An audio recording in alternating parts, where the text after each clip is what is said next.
we are going to be doing an anterior isolation. So with the anterior isolation that we're going to be doing today is from the 1-3 right across to the 2-3. Anterior isolations can also be done on the mandibular from the 3-3 to the 4-3.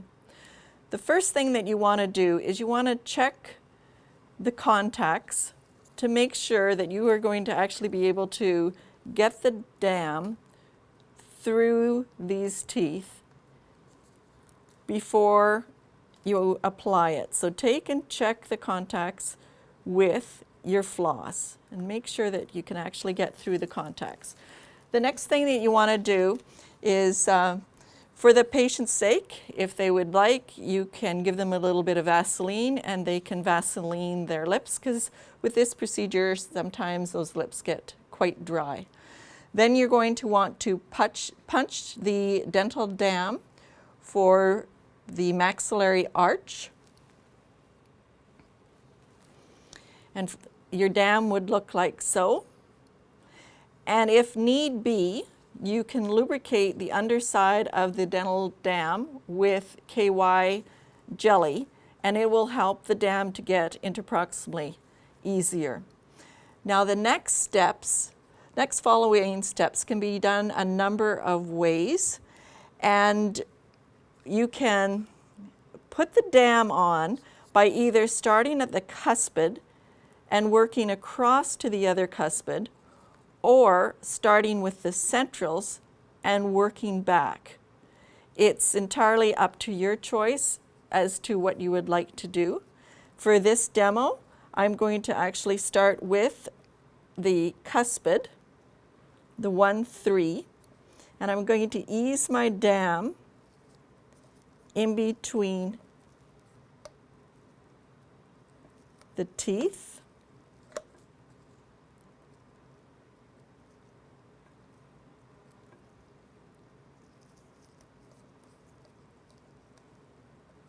Lining up each hole with the matching tooth.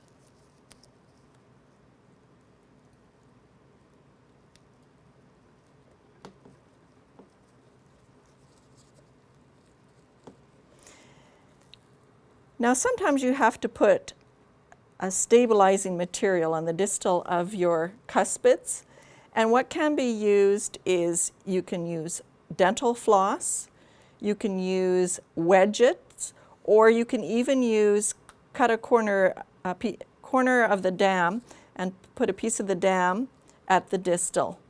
I'm going to actually cut the corner of the dam and show you how to put a stabilizing material at the distal of the 1-3. You're going to stretch your dam and ease it between the contacts, and that's going to help to hold, that dam's going to help to hold the anterior isolation in place.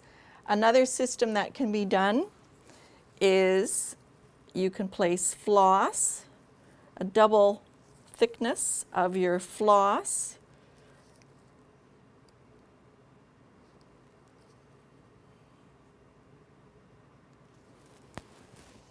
at the distal of the 3,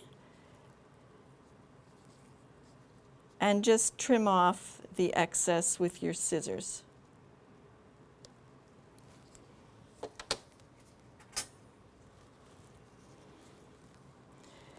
You're going to want to put your frame in place. I usually do the top and then the bottom, and then the middle parts. So get your dam connected to the prongs. And you can adjust this. So now we have the frame and the dental dam in place, and we want to invert, or we want to tuck the dental dam around the necks of the teeth, and we will start by flossing. If you get through your contact, hug the tooth, and then just rub the tooth gently up and down. It's going to tuck those edges of the hole underneath, and it's going to prevent any of the saliva from coming up and contaminating your working area. So you don't press hard, just a gentle rub and focus on pressing against the tooth, not on pushing hard against the tissue. So a C around the tooth and rub just up and down, and it's going to tuck the edge of the hole nicely around the neck of the tooth.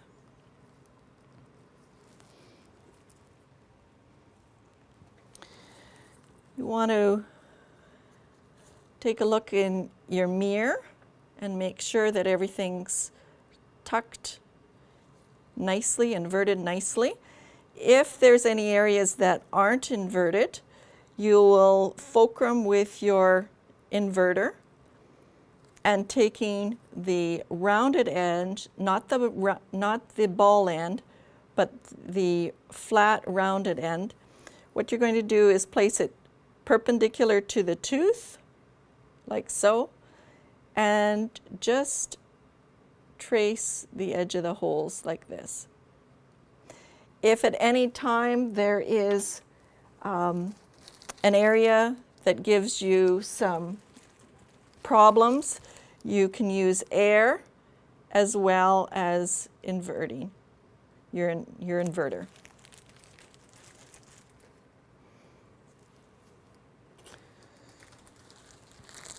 Once you've completed the inverter, place the saliva ejector underneath the dam. And this is the anterior isolation ready for the dentist to come and complete the procedure. The dental procedure has been completed, and now it is time to remove the dental dam. The first thing that you want to do is you want to take the patient in consideration when this dental dam comes off. The mouth is going to be very wet. They are going to be aware of that, and they will want to wipe their mouth. So make sure you give them a tissue, place it into their hand so that they will be able to wipe their mouth after the dental dam comes off. The saliva ejector is removed. The stabilizing material is removed.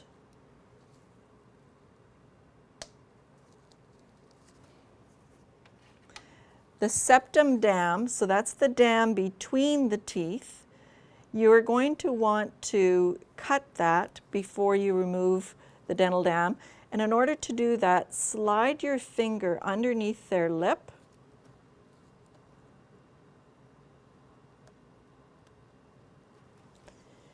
and ease your scissors so that you're catching the septum dam, and then just trim it.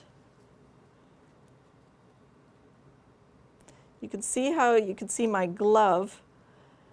If you put your finger between the dam and their lip, then you know you're not going to nip their lip.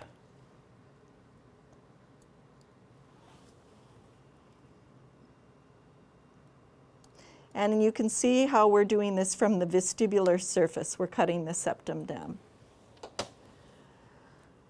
Now what you're going to do is you're going to be removing the dental dam. At this time, the patient would come and wipe their face. You're going to be checking to make sure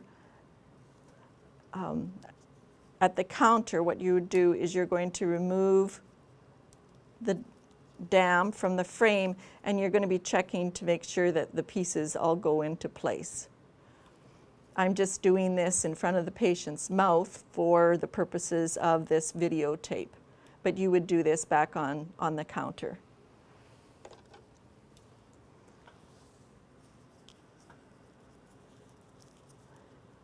Now what you're going to do, just as a precautionary measure, is you're going to go in and you're going to floss all the areas that were isolated, just to make sure there isn't any missing pieces of the dental dam left. And from time to time, you may want to take and rinse the patient's mouth as well. This is an anterior isolation, and I want to show you how to make a corner in the corner of the dam to eliminate water coming down and flowing through the dam and actually getting the patient's neck wet. Sometimes when either the assistant is applying pressure with the high volume evacuator, what happens is the water gets past the high volume evacuator and flows through here and down the patient's neck. Or the operator may be applying pressure here with their handpiece, and the water may get past the assistant with the HVE and flow down and get the patient's neck wet. So what we're going to do is we're going to make a pocket, and it's going to actually catch any excess water. And I want to show you how to do that today. So you're going to take the bottom of the dam and you are going to place it up, fold it up. Then you are going to hold this part of the bottom of the dam onto the frame, and you will focus on this corner part. You're going to grab the bottom of the corner and you pull it over to the middle prong. Once that is in place, you can see how you've got 1, 2, 3 layers. Get the bottom layer and pull it to the corner